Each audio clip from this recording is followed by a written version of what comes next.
PSS society చైర్మన్గా ఈ నెల 4న జిల్లా డీసీఓ గారు అధికారికంగా ధృవీకరించారు.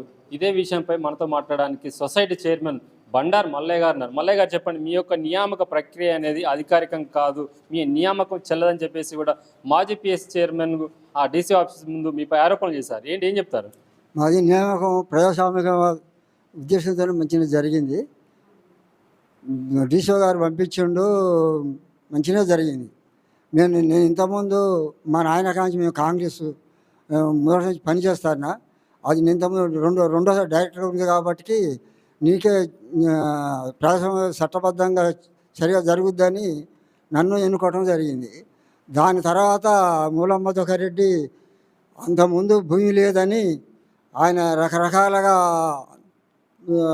ఉండి తర్వాత నన్ను ఆయన ఉంటాను వీల్లేదని డీసీఓ గారి దగ్గరికి, కలెక్టర్ గారి దగ్గరికి ఆరోపణలు చేసుకుంటా ఆయన లోగా అసలు టీఆర్ నుంచి వచ్చిండు. ఈసారి కాంగ్రెస్లో ఉండి ఈరోజు కూడా కండవ కూడా కప్పుకోలేదు ఆయన ఎమ్మెల్యే గారు చెప్పినట్టు కూడా నేను వెళ్ళేందుకు క్యాంప్ ఆఫీస్ కూడా పిలిచిండ్రు. 4 రోజులు ఆగాలన్నారు. 4 రోజులు కాకపోతే 10 రోజులు ఆగుతామని 20 రోజులు ఆగినాం. అయినా సరే రాలేదు. వాళ్ళు ఆఫీసర్ని పంపించిండు డీసీఓ గారు. మాకు నోటీస్ ఇచ్చిండ్రు. మేము ముగ్గురం వచ్చాను, 2 డైరెక్టర్లు నేను. వచ్చిన తర్వాత వాళ్ళు ఎవరు రాకపోతే తెల్లారి వాయిదా చేసిండ్రు. తెల్లారి వద్దామని మళ్ళీ వాళ్ళకి రాని వాళ్ళకి ఇచ్చిండు, వచ్చిన వాళ్ళకి ఇచ్చిండ్రు. వద్దామని మేము ప్రయత్నం మీద ఉంటే మమ్మల్ని ఎమ్మెల్యే గారు రమ్మంటానని అర్జెంటుగా రమ్మంటానని ఇల్లందు తీసుకుపోయి వారం రోజులు ఆగాలి, స్టే వస్తుంది మధుకరెడ్డి కంటే డైరెక్టర్ నుండి ఆయనకు రాదు, మాకు బీసీలకు ఇవ్వాలి, ఓసీలకు ఇవ్వద్దు ఈసారి అని మా డైరెక్టర్ గారు అడిగినప్పటికీ అదే మధుకరెడ్డి సీనియర్ బండారు మల్లయ్య గారు ఉన్నాడు, ఆయనకి ఇవ్వాల్సి వస్తుంది అవసరమైతే కానీ నీకెట్లా వస్తుంది అని ఆయన కూడా ఆ రోజు మాట్లాడిండు. ఎమ్మెల్యే గారు ఆగవను ఆయన ప్రకారం అంటే మేము ఆగినప్పటికైనా వాళ్ళు ఎవరు రాలేదు. తర్వాత మేము డీసీఓ గారు పంపించి మాకు నియామకమైన ఆర్డర్స్ ఇవ్వడం జరిగింది. డీసీ గారు మీకు ఏం ఆర్డర్స్ ఇచ్చారు, ఏం చెప్పారు? మాకు ఆఫీసర్ని పంపించిండు. ఇక్కడ మన సురేంద్ర బాబు సిఓ గారు ఉన్నాడు, ఆయన ప్రమాణ స్వీకారం చేయమని చెప్పిండు. ప్రమాణ స్వీకారం చేశారా? చేసిన ఎన్నో తారీఖు చేశారు? 4వ తారీఖు.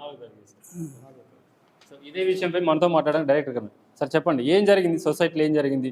నియామక ప్రక్రియ అని చెప్పేసి రాజ్యాంగబద్ధం కాదు అని చెప్పేసి అంటున్నారు, ఏం చెప్తారు? అక్కడ కలెక్టర్ ఆఫీసులో జరిగినటువంటి ధర్నా కానీ అక్కడ జరిగిన మొత్తం తప్పు. ఎందుకంటే గత వయసులో గౌరవం అతను చేసిన సేవలకు ఈ 15 రోజులు కూర్చుంటాడులే అని మేము ఆశపడ్డ సందర్భంలో దీన్ని జీర్ణించుకోలేని ఈ వ్యక్తి, ఈ దురాంకారి ఇక రేపు ఈ మండలంలో ఇది అన్ని అంటే ప్రజలందరూ కావచ్చు, అన్ని వర్గాల నుంచి ఏ పదవి తీసుకుందామన్నా అతడు ఇస్తేనే ఉండాలి, లేకపోతే లేదు, అతని కనుసనాల్లో మెదలాలి. అట్లాంటి పరిస్థితి ఉన్నది. ఎందుకు అంటే 15 రోజులే జీర్ణించుకోలేని పరిస్థితి రేపు రాజకీయాలు చేసే మనకు ఉపయోగపడుద్దా అనేది మీరు ఆలోచించండి. రేపు తీసుకోబోయే మాజీ చైర్మన్ యొక్క ప్రాథమిక సభ్యత్వాన్ని ఎవరు రద్దు చేశారు?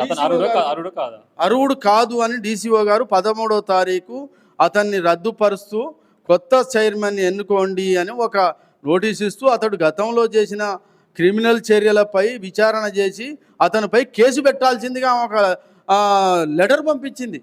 దాన్ని ఎక్కడ దోగుతారో లేకపోతే డీసీఓ గారు అనే ఆలోచనతోటి డీసీఓ గారి మీద కూడా పోయి ధారణాలు చేసే పరిస్థితికి వచ్చింది.